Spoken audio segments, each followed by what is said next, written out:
NDA की seat formula लगभग तय हो चुका है बिहार चुनाव के लिए। आपको बताएं, ये सूत्र बता रहे हैं जेडीयू 102 सीटों पर चुनाव लड़ सकती है, बीजेपी 101 और चिराग की पार्टी एलजेपी आर 20।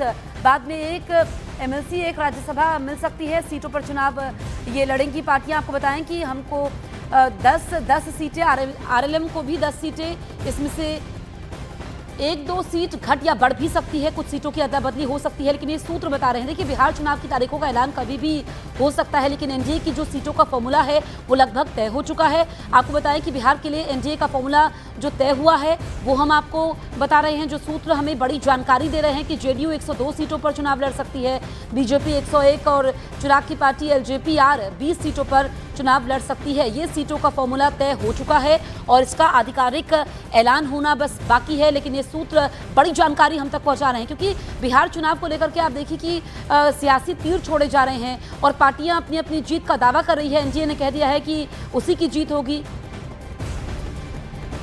चंद्रमोहन हमारे सहयोगी फोन लाइन पर मौजूद है। चंद्रमोहन, और क्या जानकारी? बिल्कुल, देखिए, जो मुझे जानकारी मिली है उसके मुताबिक एनडीए में सीट बंटवारे का फॉर्मूला लगभग तय हो चुका है और इसका ऐलान कभी भी हो सकता है। जो जानकारी मिली है उसके मुताबिक जेडीयू 102 सीटों पर चुनाव लड़ेगी, बीजेपी 101 सीटों पर चुनाव लड़ेगी, चिराग पासवान की पार्टी एलजेपी आर 20 सीटों पर चुनाव लड़ेगी और बाद में हो सकता है कि इनको एक एमएलसी और एक राज्यसभा भी दिया जाए।